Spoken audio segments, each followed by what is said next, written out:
نہیں ہے, اپنی توجہ اللہ کی جانب کرے, نبی رحمت علیہ السلام کی بارگاہ میں استغاثہ پیش کرے. لیکن دنیا داروں کو مائل کرنا, لوگوں کی جیبوں کی طرف دیکھنا, یہ مومن کی شان گردن کو جھکا دیتا ہے خیرات کا پتھر. جہاں میں مانگنے والوں کے سر کبھی اونچے نہیں ہوتے, اور غیرت ہے بڑی چیز جہانے تگ و دو میں. بھائی آپ طاقتور بنے. دیکھیں نا, ایک نوجوان نے آ کے حضور کی بارگاہ عالی مرتبت میں عرض کیا تھا, یا رسول اللہ صلی اللہ علیہ وسلم غریب ہوں, کچھ دیجئے. حضرت جابر بن عبداللہ رضی اللہ تعالیٰ عنہ فرماتے ہیں, ہم نے حضور سے بڑا کچھ سنا, یہ لفظ نہیں, لفظ لا, یعنی میرے پاس نہیں ہے, یہ ہم نے حضور سے سنا ہی نہیں. ایسا کوئی محبوب کہیں ہوگا نہ کہیں ہے, بیٹھا ہے چٹائی پہ مگر عرش نشیں ہے, اور ملتا نہیں کونین کو کیا کیا تیرے در سے, بس ایک لفظ نہیں ہے جو تیرے لب پہ نہیں ہے. اور یہ فاضل بریلوی رحمت اللہ علیہ کا انداز بھی دیکھیے, کہتے ہیں واہ کیا جود و کرم ہے شہ بتہا تیرا. اور یہ ذرا دیکھیے شعری ذوق دیکھیے, واہ کیا جود و کرم ہے شہ بتہا تیرا, نہیں سنتا ہی نہیں, نہیں. کیا انداز ہے. اب یہ کیسی زبان ہے اور کیسا یہ محاورے کا استعمال ہے, جو شعری ذوق رکھتے ہیں وہ سمجھیں. کہتے ہیں نہیں سنتا ہی نہیں, کون مانگنے والا تیرا. یا رسول اللہ آپ سے مانگنے والا نہیں سنتا, حضور عطا کرتے. اور ایک جگہ پہ فرماتے ہیں, میرے کریم سے گر قطرہ کسی نے مانگا, دریا بہا دیے ہیں دربے بہا دیے. حضور تو دیتے, پر نوجوان نے جب آ کے عرض کی نا, یا رسول اللہ صلی اللہ علیہ وسلم کچھ دیجئے, وہ جوان ہو, چڑھتی جوانی ہو, اور پھر وہ سوال کرے. ہمارے ساتھ ایک دوست پڑھا کرتا تھا, یہ 3 مہینے کی چھٹیاں ہوتی تھی تو وہ مستریوں کے ساتھ مزدور لگ جاتا.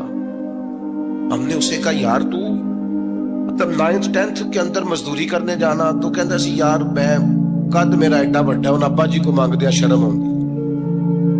یہ سوچ نوجوانوں میں پیدا ہونی ضروری ہے. اب میں ابا جی سے مانگوں, مجھے تو دینا چاہیے. اس نے آ کے عرض کی, یا رسول اللہ صلی اللہ علیہ وسلم کچھ دیجئے. تو حضور فرمانے لگے, تیرے پاس کچھ بھی نہیں. اس نے کہا, ایک پیالہ ہے میرے پاس گھر میں اور ایک کمبل ہے. اتنا غریب بندہ ہے کوئی محفل میں جس کے گھر میں ایک ہی پیالہ ہو, ایک ہی کمبل ہو؟ کوئی بھی نہیں اتنے بڑے مجمع میں. لیکن اگر کوئی ہماری غریبی کا رونا پوچھے تو میرا خیال ہے ہر تیسرا بندہ دوسرا بندہ غریب ہے, اور بڑا ہی غریب ہے. ایک پیالہ ایک کمبل, کریم نے فرمایا لے کے آؤ. وہ لائے تو محبوب فرمانے لگے, کون خریدے گا؟ ایک نے کہا 1 دینار, ایک نے کہا 2 دینار. محبوب نے بولی لگوا دی, 2 دینار کا بیچ دیا. فرمایا جا 1 دینار کی روٹی لے جا.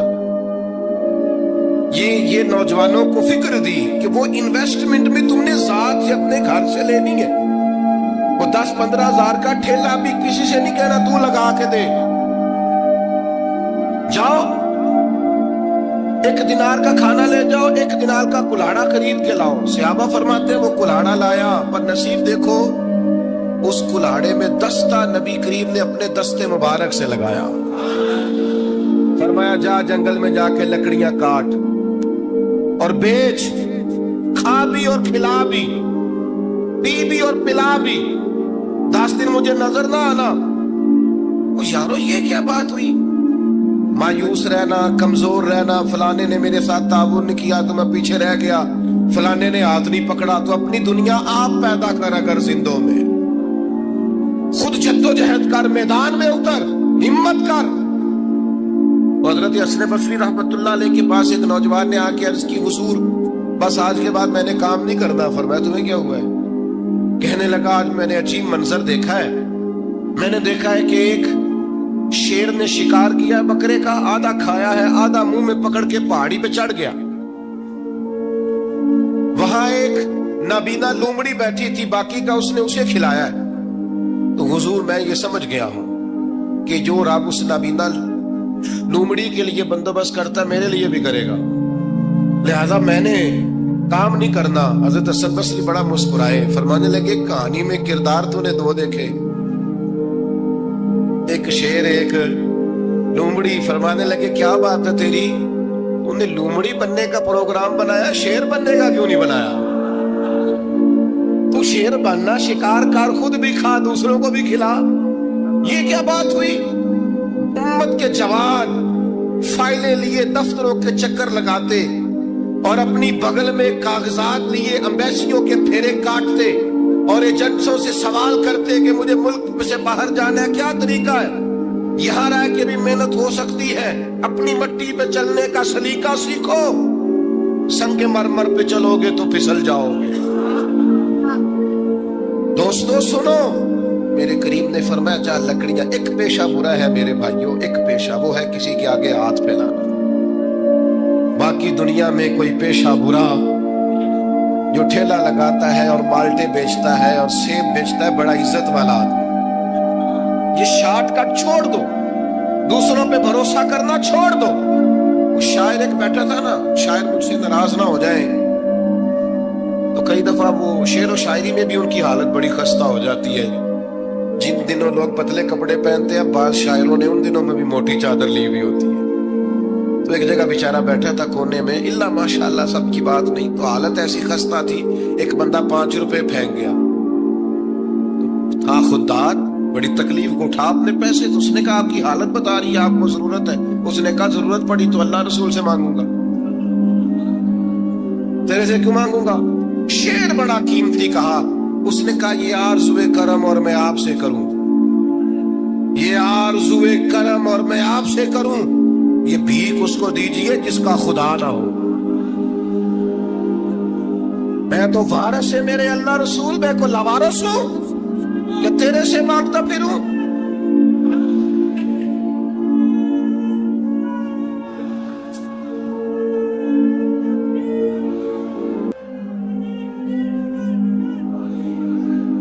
ماشاءاللہ ماشاءاللہ۔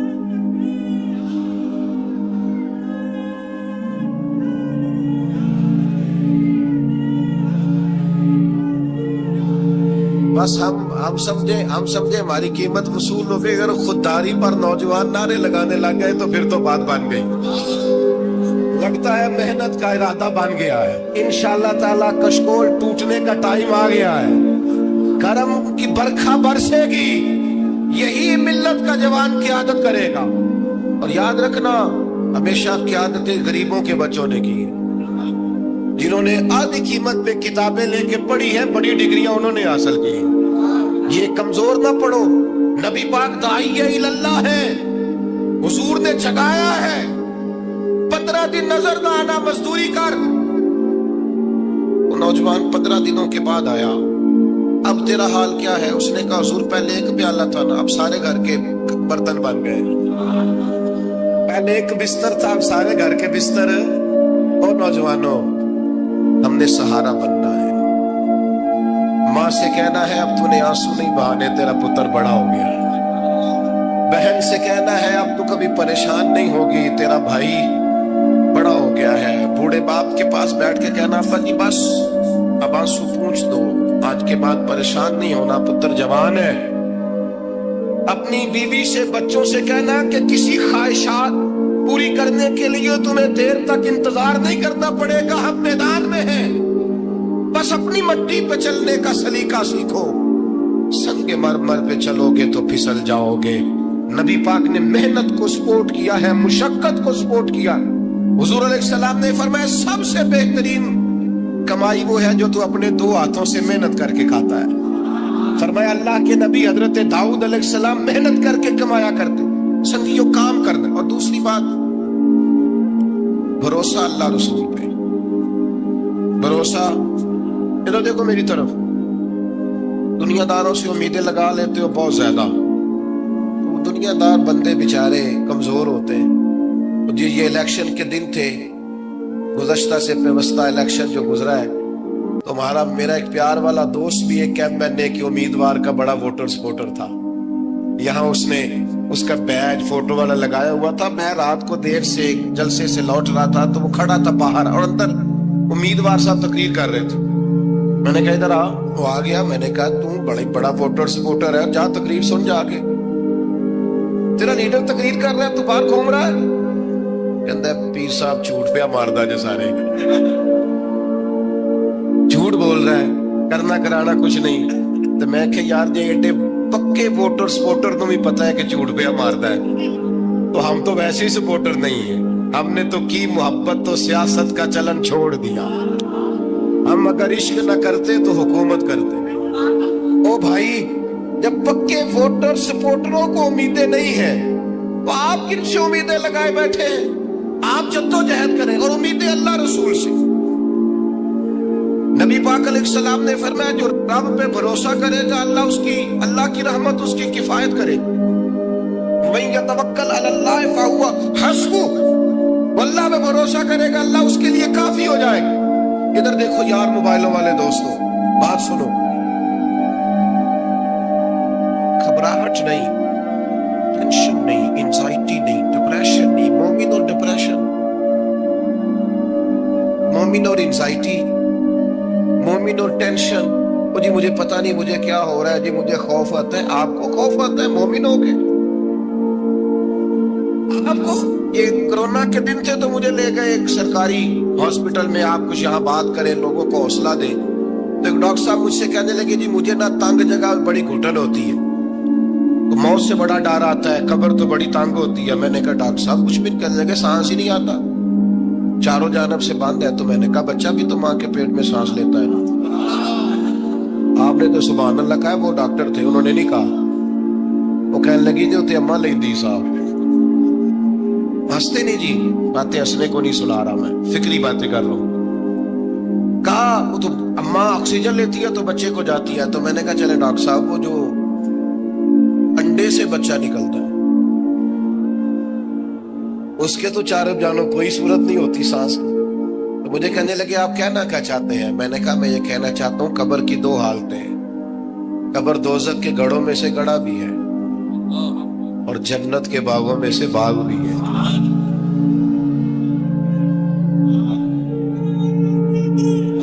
سنو یار, اللہ آپ کو خوش ماشاء. سنیں جی سنیں.